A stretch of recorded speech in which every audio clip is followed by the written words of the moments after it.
से हम क्यों बोलेंगे? हम तो कह रहे हैं हिंदू महिलाओं को लानत है कहनी चाहिए। जो मुस्लिम नहीं है उनको ज्यादा जोर से इस समय बोलने की जरूरत है कि हमारी बहन के साथ में नाइंसाफी इसलिए हो रहा है क्योंकि वो मुसलमान है। ये हमारे लिए बर्दाश्त नहीं है। और इसमें ब्राह्मण है और संस्कारी है कह करके उनको छोड़ा जा रहा है। इससे ज्यादा शर्म की बात क्या होगी? आपके गुजरात के राज में जब आप चीफ मिनिस्टर थे, जिस महिला का सामूहिक बलात्कार हुआ, उसकी माँ का, उसकी बहन का सामूहिक बलात्कार, उनकी हत्या हुई, उसकी छोटी बच्ची की हत्या हुई, क्या यही महिलाओं का सम्मान है? हम सीधा पूछना चाहते हैं उनसे कि आप बता दीजिए कि आप यही कहना चाह रहे हैं कि मुस्लिम महिलाओं के साथ यही हश्र होगा? एक सवाल लगातार उठ रहा है, सड़क पर भी उठ रहा है, संसद में भी उठ रहा है और अब कोर्ट तक पहुंच चुका है। बिल्किस बानो को न्याय मिलेगा या नहीं मिलेगा?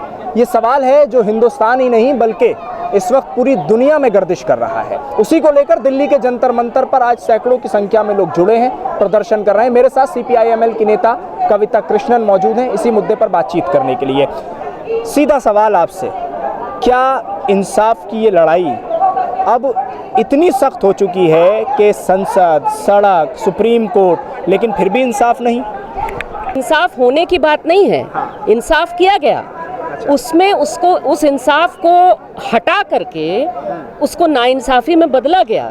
वो इंसाफ, वो सज़ा काट रहे थे, उसको आधे में काट के, बीच में काट के उनको गुजरात सरकार ने रिहा किया। उसी दिन रिहा किया जिस दिन प्रधानमंत्री यहाँ पर 15 अगस्त के दिन भाषण दे रहे थे कि महिलाओं का कितना सम्मान होना चाहिए। तो हम तो सीधा नरेंद्र मोदी से पूछना चाहते हैं कि महिलाओं के सम्मान से आपका क्या यही मतलब है कि आपके गुजरात के राज में जब आप चीफ मिनिस्टर थे, जिस महिला का सामूहिक बलात्कार हुआ, उसकी माँ का, उसकी बहन का सामूहिक बलात्कार, उनकी हत्या हुई, उसकी छोटी बच्ची की हत्या हुई, 3 साल की बच्ची की, उन ऐसा जघन्य अपराध करने वाले 11 लोगों को चुन करके छोड़ना, उसके बाद में आप ही के VHP के लोग जो हैं उनको वो माला पहना रहे हैं, मिठाई खिला रहे हैं, क्या यही महिलाओं का सम्मान है? हम सीधा पूछना चाहते हैं उनसे कि आप बता दीजिए कि आप यही कहना चाह रहे हैं कि मुस्लिम महिलाओं के साथ यही हश्र होगा और होना चाहिए?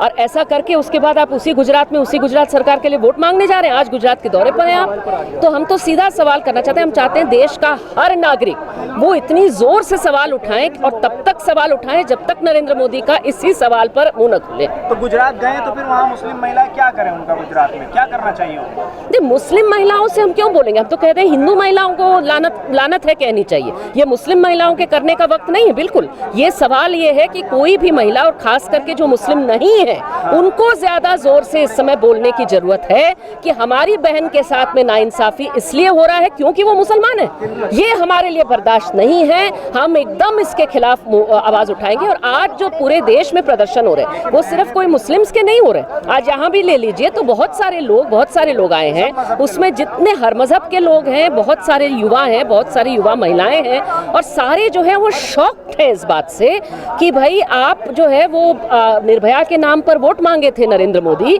नारी का सम्मान और क्या क्या, नारी के लिए सुरक्षा और क्या क्या बोल करके वोट मांगे थे। बहुत हुआ नारी पर वार। भाई नारी पर वार आपके राज में हुआ, उसमें जो सजा जिनको मिली वो आपके राज में छूट रहे हैं।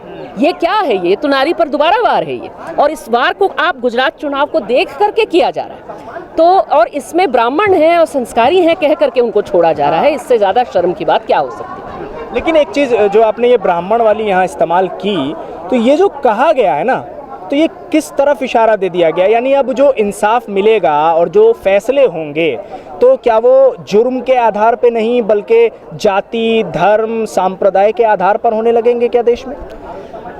देखिए, कुछ हद तक तो ये पहले से हो रहा है। पहले मैं इस बात को कहूँ कि हमारे देश में ज़्यादातर जो 50% से ज़्यादा लोग जो जेल में हैं और उसमें बड़ी संख्या अंडर ट्रायल्स के जिनको सज़ा नहीं मिली अभी तक, वो गरीब हैं, वो दलित हैं, आदिवासी हैं, मुसलमान हैं। ठीक है, तो ये एक बहुत बड़ा अन्याय पहले से हो रहा है। उनकी संख्या जितनी इस सोसाइटी में है उससे ज़्यादा संख्या ब्राह्मण कह करके उनको जो छोड़ा जा रहा है, ये बिल्कुल सीधी सी साफ सी बात है कि ये इशारा है कि भाई ब्राह्मण होना संस्कारी है। और वो जानते हैं कि बहुत सारे लोग इस देश में कहेंगे कि हाँ ठीक ही है। ये समझ करके, ये सोच करके, जानबूझ करके बीजेपी के जो नेता उस कमेटी में थे जिन्होंने छोड़ा इनको, ये इसको कह रहे हैं। लेकिन मुझे लगता है कि इस देश में बहुत सारे युवा, बहुत सारी महिलाएं, बहुत सारे साधारण लोग ये भी मानते हैं कि भाई ये गलत है, ये मनुस्मृति का न्याय जो है ये नहीं चलना चाहिए। हमारे देश में बाबा साहब के संविधान का न्याय चलना चाहिए।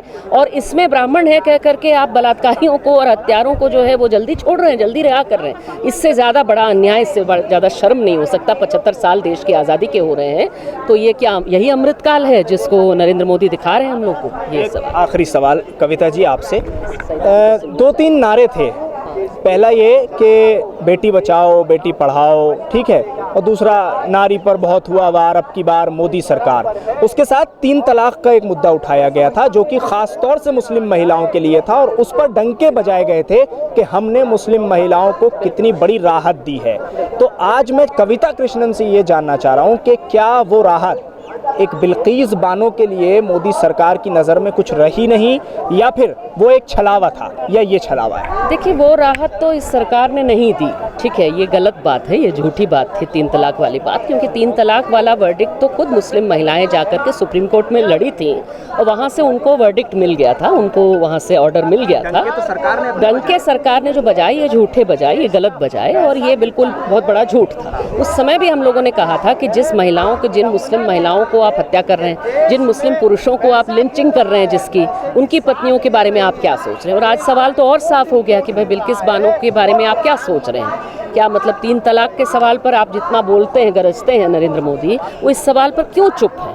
मुंह मने उनकी बोलती क्यों नहीं खुल रही है? ये बहुत बड़ा सवाल है, और इसको हम लोगों को इतना बड़ा सवाल बनाना चाहिए ताकि जब तक कि प्रधानमंत्री को हम इस सवाल पर शर्मिंदा न कर दें, इस सवाल पर उनसे राजनीतिक हिसाब न कर लें देश की जनता, तब तक देश के हर नागरिक को बोलना चाहिए।